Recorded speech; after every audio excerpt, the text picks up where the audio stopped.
Hello and welcome to Beacon of Tomorrows, a show all about the disruption of narrative causality. This week, we're turning the lens of time travel to a game from 1993. Little known fact, did you know this, Tim? The name of our podcast actually comes from this game. It's a game called Magic the Gathering, and I'm called Juliet. And I'm Tim, or Time. As Time F. Riley. Tim E. Riley. That feels very Edward Nygma. Oh, okay. Like the Riddler, you know what I mean? Like I love it. Tim E. Riley, and then you become the Clock Master or something. I don't know. As always, let's begin with the campaign for real-time method and thinking about the past, the present, and then the future. In Magic's very first set, we got two different cards that allowed you to take extra turn. Mm-hmm. They're both, I think, pretty famous within the Magic the Gathering and custom design communities.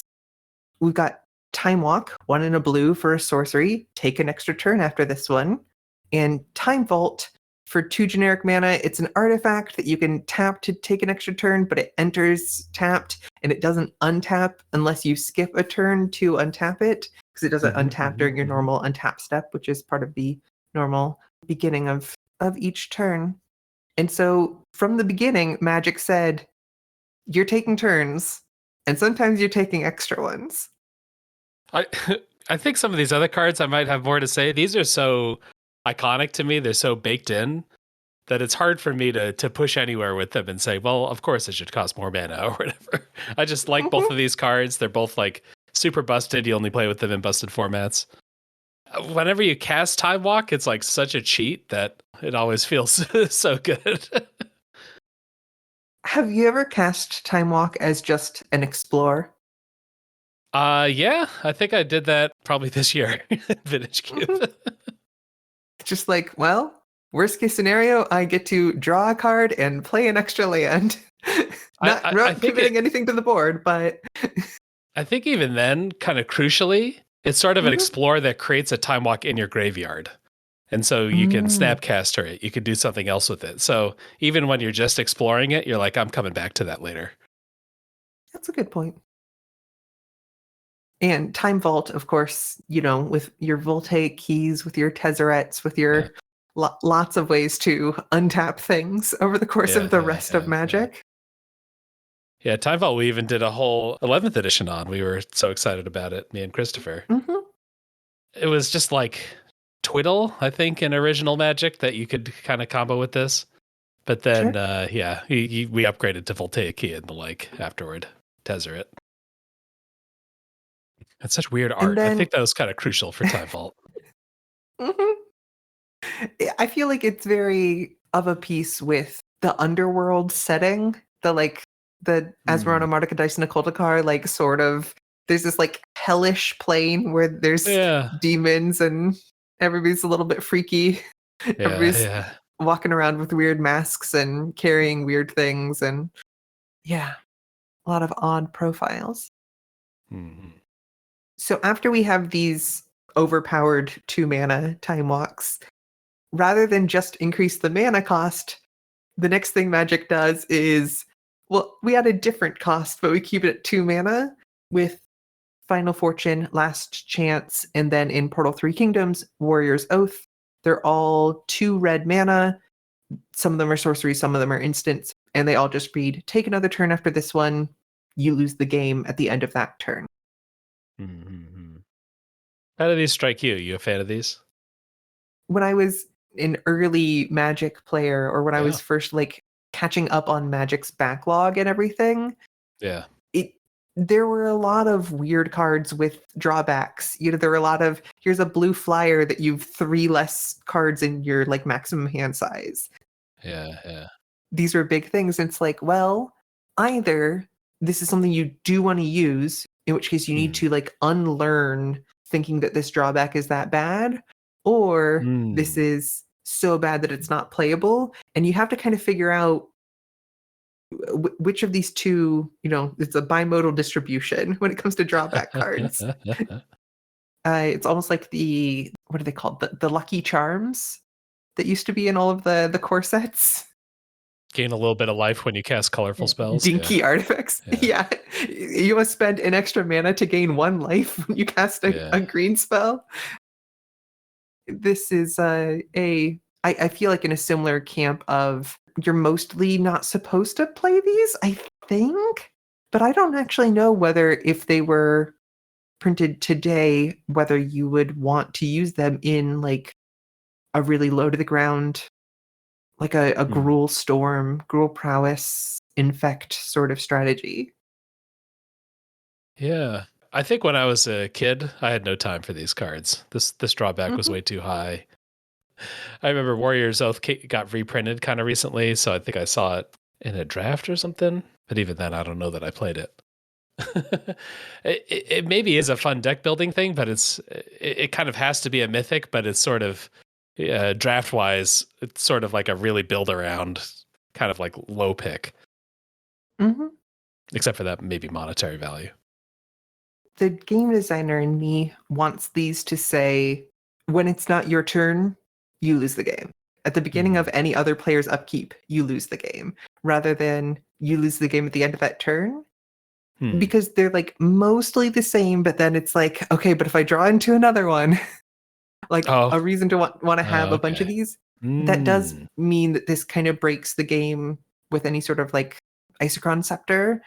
But there's a lot of things that break the game with Isochron Scepters. And I think one of the things we'll see with a lot of the time walks over the course of this episode are these things are much scarier and much more dangerous to good play when you can just repeat them ad infinitum. That there's a gulf between take 1 extra turn and take infinite turns. Yeah, I'm kind of wishing there was something in between there, like I don't know if we'll see it, but like take an extra turn, lose half your life or something like that. Very soon after there, though, we have what I think of as now the standard template for a time walk, which is Time Warp. 3 blue and a blue for sorcery. Target player takes an extra turn after this one. And then nearly identical Temporal Manipulation for 3 blue and blue sorcery. You take another turn after this one. Oh, okay. And then another Portal 3 Kingdoms, alike to one of these cards. We print it twice, and then we print a third one in 3 Kingdoms. Captain of Jingzhou, exact same thing as I've never really seen these. Yeah, the Final Fortune and its 2 reprints in Portal and Portal 3, and then I never saw these together before. It's kind of funny to think like, yeah, we definitely need to represent in our chorus of chorus sets, taking an extra turn and taking an extra turn and dying. I also am very attached to Time Warp. I remember trading for a very damaged Time Warp and then taking a Sharpie to try to like clean up the border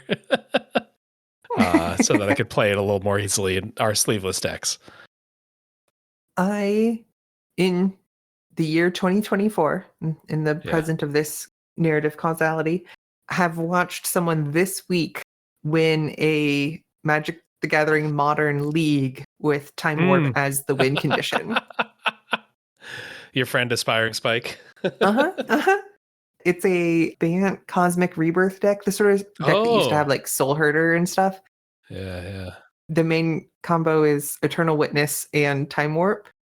And you just keep getting back your Time Warp, and then you've got ephemerates, you've got a bunch of different ways to kind of just get a few dirtily creatures onto the battlefield, and then you don't need a extra combo finisher. You just need, hey, I'll get some 2/1s and 3/2s on the board, and then over the course of the rest of my library and the 30 turns that I can take until my library is gone, I will remove all the opponent's creatures and then attack them till their life total is 0.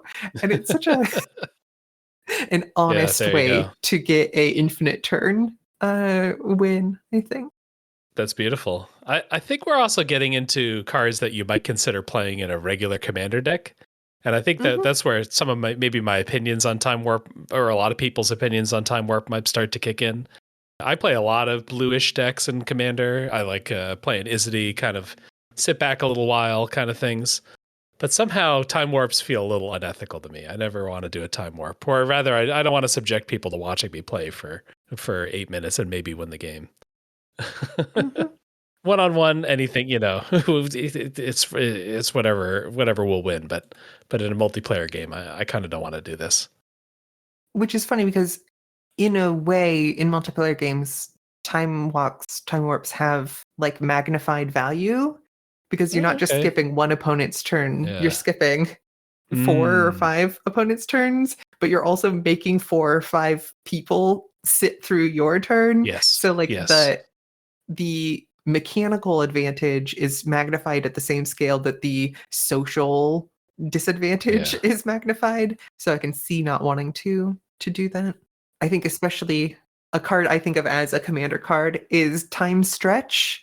For 8 Oh. blue and a blue, sorcery target player takes 2 extra turns after this one. Hmm. Bradley always tells me that, finding himself casting Time Stretch and copying it, and then just realizing afterward how filthy he felt, and how he never Mhm. wanted to do this again. We see Second Chance as a pretty early, it's an enchantment for 2 and a blue. During your upkeep, if you have 5 or less life, sacrifice Second Chance and take an extra turn after this one. Oh, huh. I don't see this get played very often. I would totally believe if this had said Fateful Hour and this was like had a Modern Horizons mark on it. Like, sure, yeah, this would be a weird blue one of bringing back a Dark Ascension mechanic to do a weird time warp. I haven't really ever seen this in play. Oh, this is a reserved list card. Interesting. From Urza's Legacy. Yeah, yeah. Powerful enchantment. I mean, this maybe gets towards your goal of maybe being kind of loopable, because you sacrifice this. You don't have to exile it, but you can draw into a second chance and maybe continue and have a third and fourth and fifth chance. Mm-hmm. Like a Spike could just have a way to sack it and then regrow it over and over as well. Mm-hmm. Maybe in a deck that would also want like hatching plans. The enchantment that if you just sacrifice it somehow and then you'd like draw cards, then you're doing some Oh, sort of okay. loop. I don't know. Blue enchantment sack. I like this. Mm-hmm. And speaking of blue and sacrificing, Walk the Aeons for 4 blue and blue. It's a sorcery. Target player takes an extra turn after this one, and it has buyback, sacrifice 3 islands. Yeah. Which makes it slightly harder to just go infinite with, Yeah. probably Yeah. on purpose. Yeah.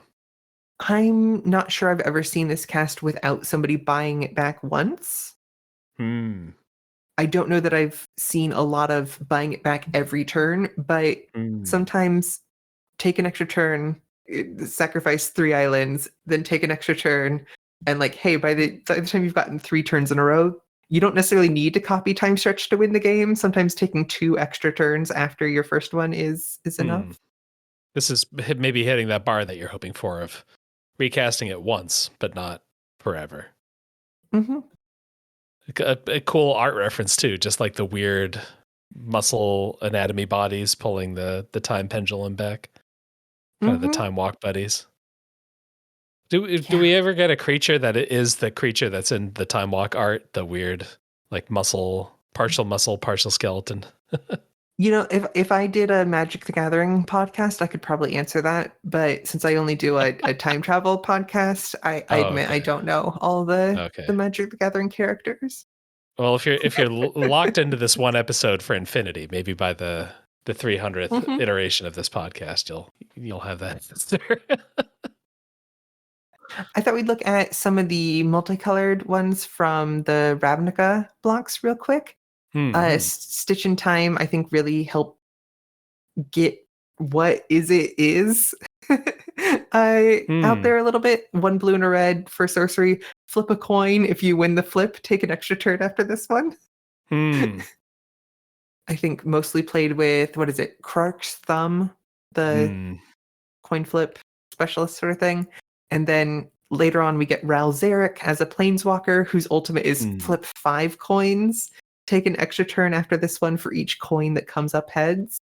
I've done this one a couple times. Yeah. I've seen that come up 5 tails. Oh, 5 tails. I haven't done that. And then there's Chance for Glory, 1 red and a white. Creatures you control gain indestructible. Take an extra turn after this one. At the beginning of that turn's end step, you lose the game. Oh, we have a white final fortune. Yeah, creatures you Great control for- are indestructible is the extra thing you get there. And otherwise, it's final fortune.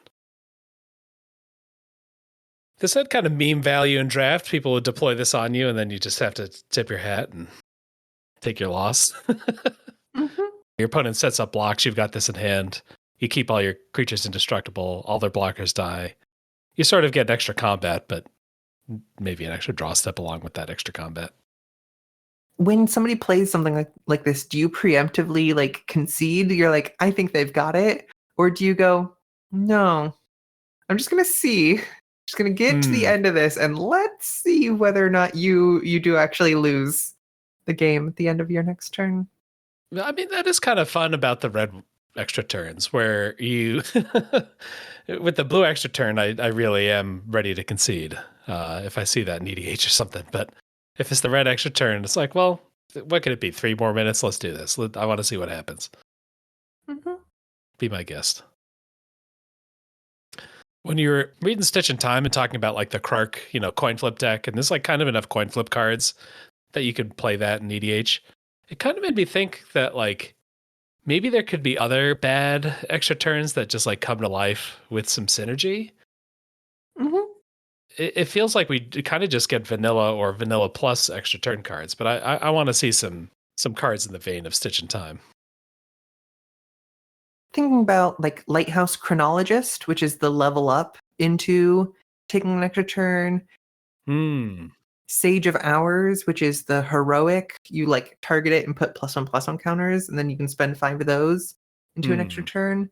Or Time Stream Navigator. It's like a City's Blessing that tucks itself. It's like a creature that if you have City's Blessing, you can turn it into a Nexus of Fate.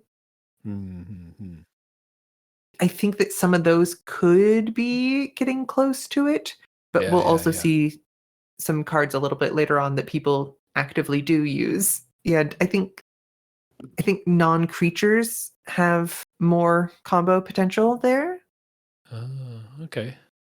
Yeah. Which we can actually jump down to thinking about old cards like Magistrate Scepter, which is a artifact for 3 generic mana. It's kind of like a mana battery. You spend 4 mana and tap it to put a charge counter on it. And then you can tap it and remove 3 charge counters to take an extra turn. Or Time Sieve, which is blue and a black for an artifact. This is one of those old Alara weird Esper rares. Tap, sacrifice 5 artifacts, take an extra turn after this one. Both of these are used for constructed modern decks right now in order to get infinite turns. I think Magistrate Scepter is in Dice Factory, and Time Sieve is typically used alongside Azarona, Martika Dice, Nicole Dakar, the Underworld Cookbook, and Academy Manufacturer to just pump out enough sheer tokens, because your food tokens become 3 tokens, and then you've got enough of those to sacrifice 5 and kind of get infinite turns that way. Man, this Magistrate Scepter was really set up to be an engine. Now that we have things like Proliferate and such. Core Tapper. Yeah. Oh yeah. All our Meriden buddies. It's spend 4, put a counter on it, and then tap, remove 3, but don't sack the scepter. Don't remove 3 or all of them. If you just like proliferate a couple extra times, you could engine your way to a bunch of extra turns.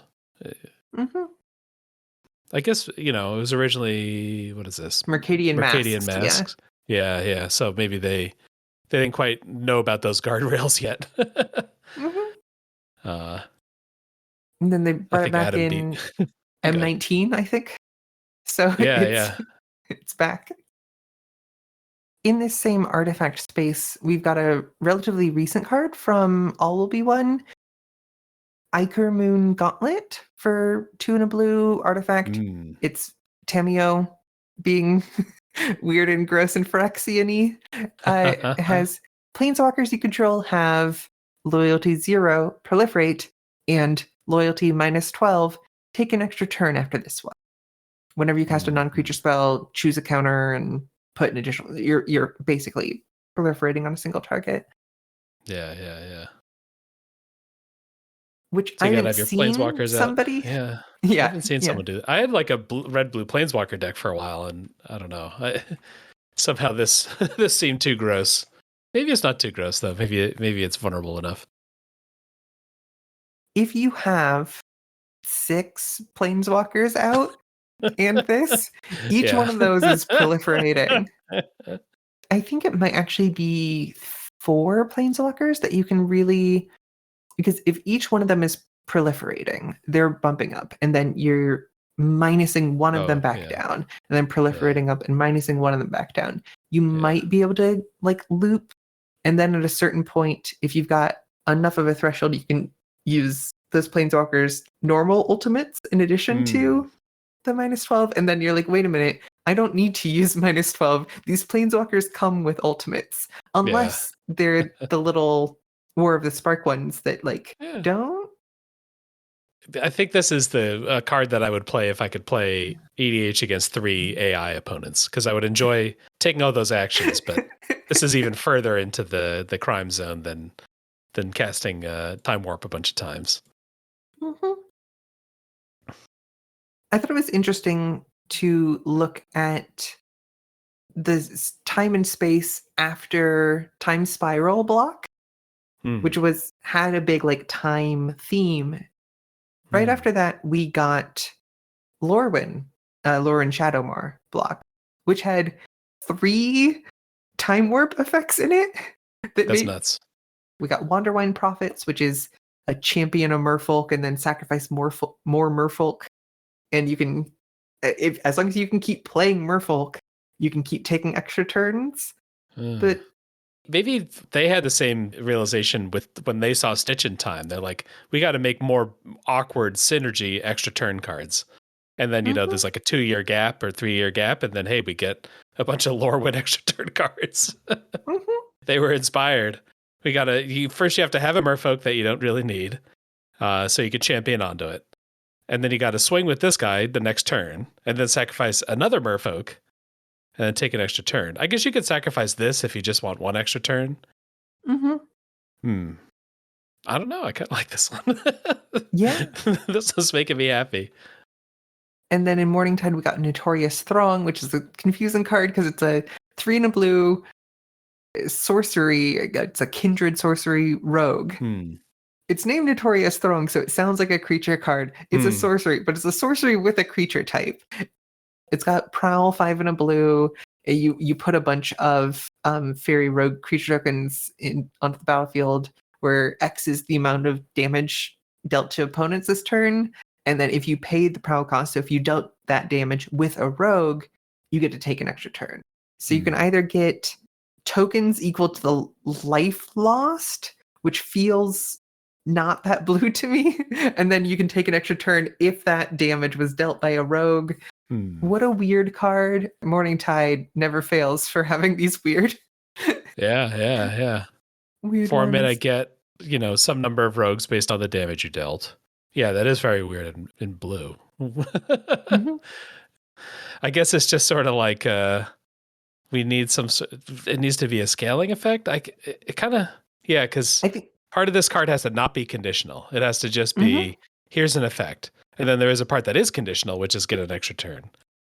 And I think the idea is you cast one of these, you do some chip damage on turn 4 and cast one of these, and then on turn 6 you're swinging in with all of the rogues you got before, and then at least one of those gets through, and then you're prowling, and then even if you only get a fairy, you're getting a fairy plus an extra turn, which is, I'm not quite sure.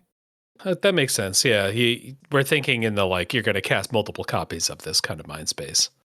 All right. And then in Shadowmoor, I think probably the most famous of these freeze, which is Hmm. savor the moment for 1 blue and a blue sorcery. Take an extra turn after this one. Skip the untap step of that turn. Another planeswalker card. Mm-hmm. Or I guess the untap step, so you still get upkeeps. If you've got crazy upkeeps, you can do that. Mm-hmm. It was also interesting to then look at Zendikar block, which we got Magosi the Water Veil. It's a land which has complicated steps to get an extra turn that I remember a lot of people trying in Zendikar standard, and maybe not. It's kind of time vault. You have to sort of Mhm. like use some mana, tap it with a specific ability to put a specific counter on it, and that also skips your next turn. So it's like a little more safe time vault. And then Lighthouse Chronologist for 1 in a blue, just like Time Lock, but then you level it up 7 times for a blue mana. And at the beginning of each end step, if it's not your turn, take an extra turn after this one. A pretty wild payoff for having enough time. You know, that this is certainly a go tall card. Yeah, you're 9 mana. Yeah. And even more than 9 mana, also in Rise of the Eldrazi, we have Emrakul, the Eon's Torn, 15 mana. I mean, this is the original Emrakul. I think most people will know. It has, when you cast Emrakul, take an extra turn after this one. So even if Emrakul dies or is countered, well, I mean, Emrakul can't be countered, but even if the spell is exiled on the stack by like a mind break trap or something, you are still getting an extra turn if you cast it, but not if you reanimate. I think the chronologist of these three, that's the one that another card that I want to play against 3 AI in in EDH, where I'm taking an extra turn between each of them. That seems kind of fun. Do you like Magosi? Are you water veiling? I tried. I did a lot of deck building during that All right. era. All right. I did a lot of trying to make a Cruel Ultimatum vampire tribal deck work in in the era. It was not a good idea. The mana, amongst other things, were not necessarily in your favor. But I think Magosi is a smart design in that it is not broken and that it is not really playable. I'm sure that there's somebody who plays it in like an EDH or a kitchen table sort of environment, and it is good for that and good for them. It's fun that it's Eon counters so that you can't put charge counters on it to make it, or put time counters on it with the Jorah's time bug or something like that. Yeah. Huh. Thinking about Emrakul's, I want to also think about a different type of time lock, which we get to see, I think, originally on Mindslaver in Mirrodin block. You control target player during that player's next turn, and then Sorin Markov. And then quite a bit later in Eldritch Moon, Emrakul the Promised End. When you cast Emrakul, you gain control of target opponent during that player's next turn. After that turn, that player takes an extra turn. You insert one extra turn that you control. Yeah, effectively, you're taking their turn, and then they get the extra one out of it. And it's interesting how that leverages and makes significantly more fair the like Mindslaver play pattern and or the like take an extra turn play pattern. Emrakul was still pretty busto in standard, if I remember. You had like ways to cheat it, or I guess the Aetherworks Marvel. Whenever your things die, you get energy, pay 6, look at the top 6, cast a spell from among them. So crucially, it's a cast, so it works with Emrakul. I kind of wish this Sorin card had been. I guess that the -3 is just what it's famous for now, just an EDH dealing 30 damage to people. But I don't think I've ever seen the -7 go off. The -3 reading, target opponent's life total becomes 10. And the -7 reading, you control target player during that player's next turn. When Sorin gets cast, you're expecting it to just punish someone and then die. Mindslaver, definitely like a vintage QB sort of staple. Loop that with Academy Ruins. Yeah. you can kind of safely concede if you see the combo coming, but if they're just gonna cast it once, you know, not explore, but whatever the equivalent of explore is, look at your opponent's turn take your opponent's turn for one turn and then just kind of move on. Mhm. Sometimes you can play through that and still survive. Similar to Time Walk in some ways, at least in my experience of seeing Mindslaver played, is sometimes it gets out there and then is activated just to get it in the graveyard so that later on you can, Yeah. hey, I don't have the 12 mana to like cast, activate, and bring back right now, like all in Yeah. this single turn, but I can cast it, then activate it, and then later bring it back. I have the inevitability if you can't remove my graveyard or me as a player. I don't know. Yeah. Mindslaver, I think, Mhm. really hits. That's a just difficult enough to loop, you know, just expensive enough to loop. Probably paying some extra mana, so you got to really set something up, but it's a fun one. Thinking in the next era, we've got cards that are much more expensive than a 5 mana Time Warp, like Temporal Mastery and Temporal Trespass. Temporal Mastery, 5 blue and a blue that miracles for 1 and a blue. So you get a Time Walk if it's the top card of your library. And Temporal Trespass, 8 blue, blue, blue. That's 8 and 3 additional blue. 11, but it has Delve. 11 mana, but with Delve, take an extra turn and exile it. We got a lot of safety on this one because it's hard to delve that much that often, and also you exile this, so it's hard to you can't loop it in a normal way. Yeah, we've seen recently that the difference between like Collect Evidence 4 and Collect Evidence 8 can be pretty big. Yeah, yeah. But also I think Temporal Trespass just at the end of the day, Time Walk is good, but it's worse than Ancestral Recall. And a Time Walk for 3 mana is even worse than an Ancestral for 1. Thinking about Dig Through Time, thinking about Treasure Cruise as really kind of being, hey, if you have blue mana and you're putting stuff in your graveyard, you don't need an extra turn. Just draw 3 cards. Yeah, yeah. Huh. I I do see this card kind of often in Yuriko, which is the like ninja commander that flips cards and then deals damage equal to mana cost. Because not only do you get to 11 all your opponents, you also just delve some stuff away, take an extra turn, and then hit them again and put some other giant card on top. So the extra mana value, yeah, we got the scornful egotist zone where we just want things to be really expensive. Both of these cards have the exile Temporal Mastery, exile Temporal Trespass as part of their like resolution effect, and I'm sure it reduces some players' fun, but it is probably for the best. And the next 2 cards, I think, kind of build towards that indication. Speaking of big mana costs, we've got this show's namesake, Beacon of Tomorrows, for 6 blue and a blue. That's 8 mana. It's a rare sorcery.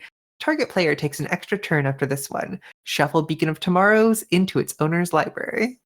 I've got the whole beacon cycle in my meriting cube Mm-hmm. because I had to have Beacon of Creation in there. And Beacon of Tomorrows is a little bit of a dream. I saw someone get close to assembling it, but they got down to like 7 cards in their library, so they couldn't quite take the infinite turns that they wanted. Mm-hmm. So that dream is still out there. And then what I think of as the most problematic of all of these cards in terms of gameplay, we have Nexus of Fate for 5 blue and a blue, an instant. So that's a mana cheaper and it's an instant. Take an extra turn after this one. If Nexus of Fate would be put into a graveyard from anywhere, reveal Nexus of Fate and shuffle it into its owner's library instead. So if you, for instance, put all of your library into your graveyard, well, it looks like, my top card is Nexus of Fate. How weird is that? And then, at the end of my turn, well, my next turn, my top card is Nexus of Fate. Would you look at that? That seems so random. Yeah, this was like a surprise, way too good card because it was just like a bonus card that they were throwing in with like a buy a box or something. I can't remember exactly but it ended up being like a big standard player with Teferi and such. I think they were maybe trying to be less abusive by putting that clause on there, the kind of Eldrazi clause of if this goes in a graveyard, sorry, it has to go back in your library. Mm-hmm. But the shuffle it into its owner's library means that, yeah, you can guarantee that your deck is just Nexus of Fates if you want to, by just knocking over your whole library. Kind of a shame. I don't know. This is like, to me, a cool moment. Sarkhan entering Ugin's tomb, going back in time. The timeline splits. Like, he's like roaring at Destiny there. It's like a cool flavor hit, but just kind of a notorious card. You know, if we'd gotten this in Fate Reforged, then we could have like gotten this, and then it like manifests itself. Like, take an extra turn, manifest this, and then like something. Maybe you've got some ability cast, but then I don't know. I don't know how that would work, but I'm liking this extra hoop where you manifest it instead of exiling it. What other clauses can we use? So he's saying like shuffle it into your library. That's a little too busted. Exile it. Well, that just means no fun, and that's fine if we have to have no fun. Is there some other thing like manifesting it or doing something else weird with it that it's possible to get it back? We can get to the second cast, but we don't super loop. If only exploit worked on flipping up, because then you could do like, okay, you manifest and exploit, and if you exploit a creature, then so when this resolves, you take a turn and then you manifest it. But then like when you flip it up, you can exploit, so you can sacrifice the creature, and then like you got the second one, but you didn't get like an infinite one. Maybe like adventure, because the adventure exiles it, but then you can cast the creature. If you can get rid of that creature, then you could recur the adventure and then and move on with your day. Kind of like manifest, I guess. There actually is a adventure time walk, but it's a weird one. It's from the Doctor Who set, Twice Upon a Time. It's 4 blue and a blue for a sorcery. Oh my god. And the sorcery has an adventure, which is unlikely meeting 2 and a blue. You search your library for a doctor, reveal it, put it in your hand, then shuffle. And then you can cast the main part if you control 2 or more doctors. So it's like the thing that you searched up on the adventure is the creature that then is letting you cast the next sorcery. I don't know that I love blue being able to search for all these Time Lords, but you know, that's not. If we somehow got it back into your everything's blue zone by saying, well, what can blue do? Blue can search for people who control time and space. Right. You know, if this was Inspector Space Time instead of Doctor Who, you know, if we had a red police box instead of a blue police box as the like the phone booth thing, in that world, would this card be red if the police box was red? David Tennant wears a red suit with subtle stripes. I don't know. This is sort of what I wanted. Cast this spell only if you control 2 or more doctors. That's the kind of like deck specific stuff that I was asking for with Stitch in Time. I guess I understand the unlikely meeting thing. Maybe that should be like a white adventure on a blue sorcery or something like that. And maybe that would make you a little less uneasy with it. But I do like this niche extra turn. Imagine this with me. Yeah. You can cast it for blue, but then if you're recasting it, you're casting it for black. And then the third time you're casting it for red, and the fourth time you're casting it for green, and the fifth time you're casting it for white, and then you can't cast it anymore. Like any version of the card. Okay. This feels a little perpetually to me, maybe. I don't know if you're willing to include some alchemy shenanigans, but feels like that could get us. The card returns to your hand, but the mana colors on it change. That feels like it would be pretty satisfying, actually. I like this idea. Yeah. Oh, there's an alchemy extra turn card. Yeah, there is this weird one. I've not played a lot of alchemy myself. Sure. But there's Piece It Together for a single blue mana. This feels almost like a Castfire card to me.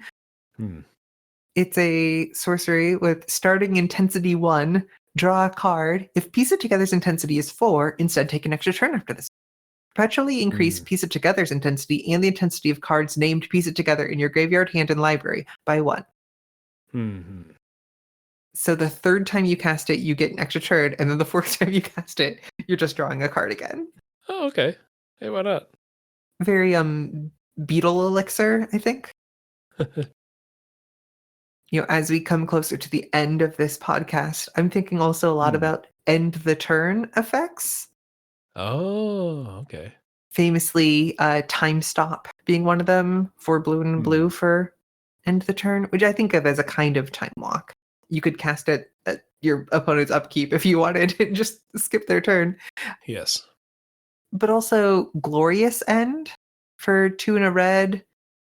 2 and a red instant with end the turn. At the beginning of your next end step, you lose the game. To me, this is kind of like the beautiful fair card. Okay. Because you can get your opponent to like commit, spells and cards to the battlefield, and then while they're on the stack, go whoop. Those don't matter anymore. They're gone. Everything goes away. And so you're getting a little bit of that Warrior's Oath, but you can kind of deploy it at this perfect time. It's kind of an extra combat mechanic card in some ways. It's kind of a like removal prevention. It does like the 6 of one in enough good ways and a half dozen of the other. And then, yeah, you're probably gonna lose the game, but you can have this, I don't know, the dream of this card is a more beautiful dream than the dream of infinite turns in some ways, because it's like, hey, even if I'm going out, like I'm taking you with me sort of idea. Yeah. All right. I feel like I need to cast some time stops. I don't know that I ever did. Or I have ever really seen people playing time stops, but yeah, Glorious End is maybe the one-on-one version of that. Time stop, I think, has like a fun EDH. No, not you, like a super counter spell. Okay, looking at the other players, we all agree this shouldn't happen. Okay, cool. I'm deploying this. We're answering that one problem, which I think I appreciate. Huh. And there's, Sundial, the Infinite, Obika, Brute, Chronologist, who I think just came back in Outlaws of Thunder Junction. I'm pretty sure. We've seen more and more ways to be able to proactively end your turn without it being like skipping other players' turns and everything. But I think there's something, because ending the turn is so rare of an effect, that it feels particularly brutal. It feels particularly like breaking the rules of Magic in a way that like time magic should, in a way that like time warps and time walks and time loops should feel. Yeah. The time stop is more of just like a powerful, like one moment of no, whereas like a time loop is just sort of, well, I guess this goes on forever. I guess we're, the game just becomes a loop forever. Yeah, I'm picking up what you're putting down here. Obeka is pretty popular. I've played against it a couple different times. Yeah, it's a top 100 commander. So people have found a way to make this work. It's harder for it to be fully proactive, but it just kind of allows you to exploit a bunch of stuff that would normally happen at the end of your turn, and instead prevent that stuff from happening. So if you had to design a new card, what do you think? What's the future of Time Warp? What's the future of finding ways to grant this to players who want to play it, but not destroying the constructed experience of everyone's actual gameplay for a long time? The end to turn stuff is really appealing. Maybe because we just talked about it, or maybe because it's got a lot of potential. Well, kind of what I wanted before. What's the stitch in time, but for time stop? How do we make time stop just a little more niche, put it in a specific deck, and then have it be like a cool identity thing for that deck? I wonder whether we might get into the like voting, the Council's Dilemma, all of the stuff in that space. Okay. There's expropriate, which you're voting time or money, and you're like you're getting either extra turns or like bribery, you stealing other Yeah. opponents' permanents and stuff. But I think some sort of thing that lets you, here's a marginal effect, here's like a mana leak or something. But if enough people, if you get a majority of votes at the table, it becomes a time stop instead. It's like, Oh, as you okay. Yeah. say, everybody agrees that we want this thing to stop. And so here you get this like really cheap blue way Okay. to end this Huh. way to counterspell. It's like a time stop with assist from Battle Bond. Someone else can help you pay for it. Sure. Yeah. If you can find one other person at the table that agrees with you, you can get enough mana together to stop this thing. That's fun. I wonder if, especially end the turn stuff, what if Yeah. we do White. what if we Yeah. shifted that into black? Oh. Maybe you're losing a bunch of life in the process or sacrificing a bunch of permanents, or everybody sacrifices a bunch of stuff and then, everyone sacrifices a creature, end the turn. Like, Mhm. things in the like smallpox or I guess original pox sort of space. I feel like we could get some of Huh. that in black. Okay. There might also be sort of an alternative to the Sorin ultimate, the worst fears. Mhm. You control player during their next turn. If you're the opponent being targeted, you'd rather they just lose that turn or something like that, Mhm. rather than worst fears. You cast it, and then you cast all their best removal spells on all their best creatures, which is pretty rough, or can be pretty rough. All right. I think Okay, so time stop or destroy target turn. exactly.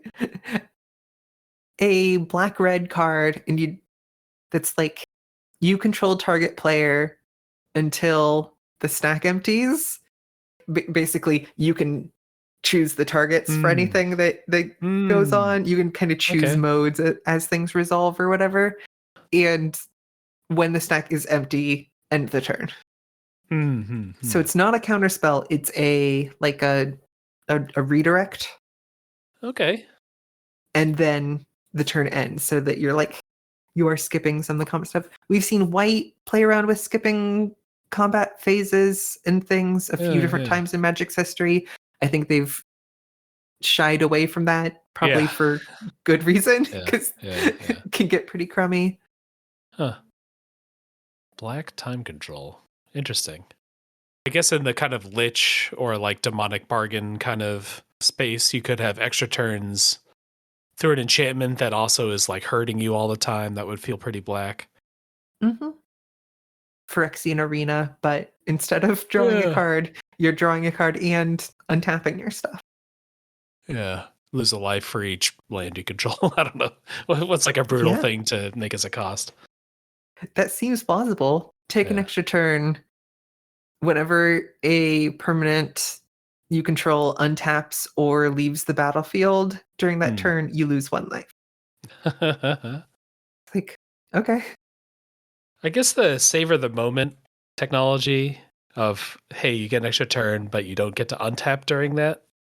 Mm-hmm. I guess that kind of thing where it's an extra turn, but you're not going to be taking all the possible actions. Take an extra turn after this one. You can't cast spells during that turn. Mm-hmm. The rules text is pretty clear. It's pretty straightforward. How It's would you feel about a green card, 2 and a green for a sorcery? Sure. Take an extra turn after this one. You can only play land cards during that turn. Oh, okay. That is pretty cool. Mm-hmm. I guess sort of like a untappy sort of effect. I'm untapping all my lands sort of with this 3 mana spell, which feels like something green could do. In that extra turn, all I'm doing is playing lands. I guess that's kind of interesting. I could play an extra land during that turn, maybe, or something. Maybe something like you can't cast spells and can't activate abilities of things that aren't lands. Oh, Like okay. like some combination of things Yeah. there. I guess the extra turn is like so eye popping that if I'm going to put it on a card, I want to make sure that I could see a path for using that card. You know, Mm-hmm. Mm-hmm.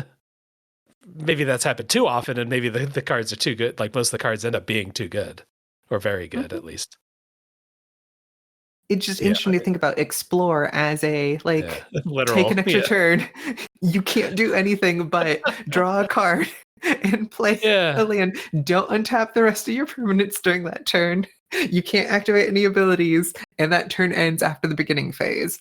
It feels like a little extra. Yeah. Make it even more literal. I'm thinking about EDH again. I want to somehow like think about this problem of like, Mhm, I want to insert a turn between two opponents or something like that. Like I have mhm. a pocket to jump in and do something. I can't take the turn after my own turn, but I could take the turn after someone else's turn. Maybe something in there where I can say, "Hey, I'm gonna jump in. One sec." Could we have like after target player's next main phase, you get a main phase, and then their Oh, turn okay, resumes. okay, okay. You get to deploy a sorcery. Mhm. Okay. Yeah. Yeah, where we kind of I think that's sort of the vibe of a lot of time travel stuff is like something else is happening. Someone jumps in, says like, "Hey, I'm from the future. Here's one thing you have to know." All right, I'm out.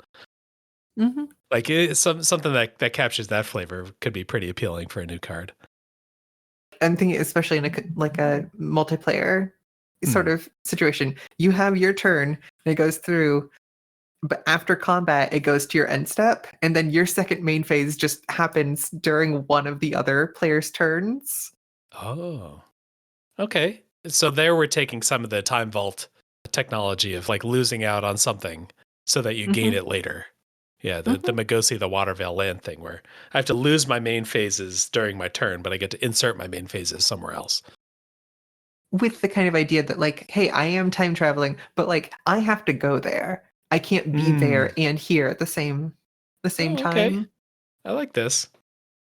I guess I've seen enough like extra turn cards that are like kind of fun and high powered one-on-one environments that I'm trying to figure out how do we bring some of that fun into a multiplayer environment without it, really dragging the game. And I think something like Mhm. that, yeah, getting in like a chunk of a turn during someone else's turn or something like that. Yeah, that feels fun. Yeah. Speaking of the passage of time, All right. Tim, can you tell us about April's design challenge? Yeah, we're dealing with not just turns but entire days in our design challenge. Solar Eclipse design a common with daybound, nightbound. So the recent Innistrad set kind of mechanic, mostly used for werewolves, though there were some other sort of like Guardians of the Light, like Harvest Festival things going on with Daybound, Nightbound. We're looking for a common here, which is like a pretty tough restriction on Daybound, Nightbound. You'll get a ton of rules text. But if that wasn't difficult enough already, we also have some bonus points to shoot for. Julia, your bonus points are breeding lilacs. Make this card a plant or something that makes plant tokens. And then MDub's bonus points, Path of Totality. The rules text include each, all, every, or both. Breeding lilacs, of course, from the wasteland. April is the cruelest month, breeding lilacs out of the dead land, mixing memory and desire, stirring dull roots with spring rain. Oh, I was wondering what that was. Have you jumped in on this one yet? I don't think we've seen your card yet. What are you pondering No. for this design challenge here?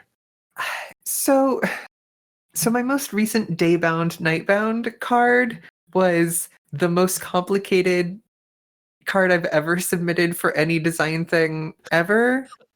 I I don't remember which design challenge it was for, but it was It's like a fairy or something, right? oh, it was for the Figure of Destiny. Yeah, Oh. it was clickless Fae for for a Hmm. single blue-black hybrid, and the, Hmm. like, Figure of Destiny up, but it was Daybound, and then the Nightbound was Una, First Among Equals, and you have this Yeah. whole sequence of things where you're, Yeah. like, persisting onto the battlefield, but it's a 1/1, and you're like evoking, so you're like evoking and then persisting, but then you're Yeah. like Yeah. getting these extra counters, and then you're conniving to try to get the counters to offset the fact that persisting you'll just die. Hmm. That to me is like the quintessential daybound nightbound, is just like too much stuff on the cards. Yeah, the cards Trying to that do like stuck around are the ones that are complicated. Unfortunately, the like mythics or whatever that are powerful. Mhm. So yeah, going for the commons here has made it. I don't know. Refreshing. Maybe yeah, refreshing. I think there was some discussion that this is like kind of difficult to like do something pretty Mhm. interesting with a common. I think MDub's bonus point is a really interesting one. Mine kind of helps dictate the flavor, which then dictates a little bit of the color, but using each, all, every, or both is just open-ended enough that it could be anything, but you Yeah, can't just put that, you can't just be like, hey, this thing has reach. It's like, okay, each plant you control has reach. It's like, is that common? Like it's yeah. not that strong, Yeah, yeah, but yeah. it's not common. So trying to figure out some way Mm. to do that. I think leaning on both makes sense, but then you've got these two sides, and then you also have multiple modes on one of the sides Mm. Mm. would be interesting. Here's my pitch to anyone. Figure Yeah. out something Fuse like. Oh, Fuse. Yeah, you know how Fuse does like split card, but then you can do the thing on the bottom? Figure out Mm. something that you can do with like that, or even that Okay. frame in MSE with Mm. a daybound, nightbound card. Figure out some new mechanic that you're adding that goes at the bottom of both cards. Mm-hmm. Does Daybound Nightbound work with spells? Like, is that? I guess it can be on like enchantments and stuff, but If you want to know more about that, check out the Design Challenge channel over in the Discord where oh, we okay. talked a bunch about what Oh, you need to do I was for a Daybound traveling. I'm Nightbound sorry. spell. No, no, no, no. It just this is a question that got asked, and rather than me trying to Mm-hmm. retread it, I will. Yeah, yeah. Alrighty, yeah. I'm looking forward to it. That'll be due April 26th. Yeah, I think that's going to be the end of our extra turn here. You can join the Discord to submit for that design challenge. We always want to see people's submissions, whatever ideas they come up with. We got the YouTube videos going up. We just finished up You Make the Pack, so that's probably also spinning up again soon. Anything else that you want to tell people about, Juliet? Anything you've been working on?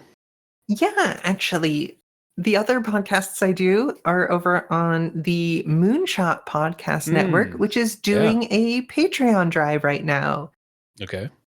Over at patreon.com/moonshot network, you can find shows like the Office Hours podcast, where Mm. we talked a lot about Final Fantasy VII Rebirth and Final Fantasy XIV. Next week's episode is going to be about Pacific Drive, which is going to be really interesting. And Mm. the new episode of a show called Bath and Butler Works, where we go into Judith Butler's gender trouble and like kind of break down the theory, this time involving a really fun and kind of off the wall Borges short story, The Circular Ruins, and how it fits in with Judith Butler's Gender, The Circular Ruins of Contemporary Debate. Huh. It's pretty fun, and you can find that for just $1 on patreon.com/moonshot network. I'm paying that $1. I should be listening to this podcast right now. I read your name sometimes over at the Once Miss Wonders. Excellent. Love doing that. The Patreon read off. I live on. And if you need to reach either of us, we're both on the Discord. I'm at Tim F. Riley. At Folly on co-host. Oh, I'm yeah. Juliet Mouse on Discord. Thanks for listening, and always always remember.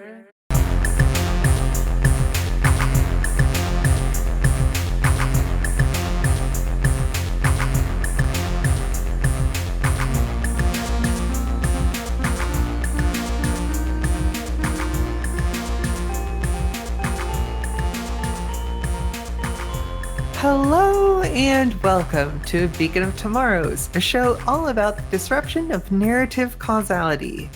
This week we're turning the lens of time travel to a game from 1993.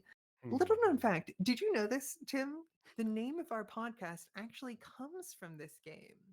It's called Magic the Gathering, and I'm Oh. called Juliet.